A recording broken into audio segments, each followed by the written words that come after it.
the most high semi-final high-speed railway of India. Bharatiya Railway, Vande Bharath Express.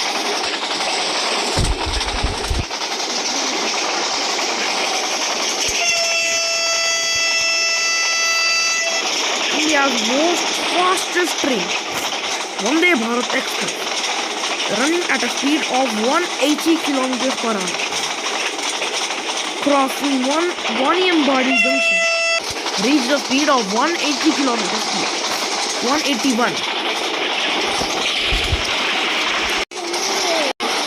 Vande Bharat Express, reaching a speed of 186 in the Indian Railways, 188, 189, 189, let's go!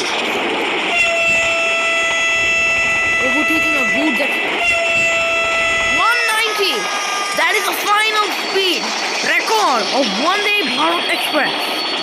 Copy that. ये train ने पूरी Chennai to Bangalore journey में पूरे के पूरे 1 घंटे से जल्दी आई train. This is called the Vande Bharat express.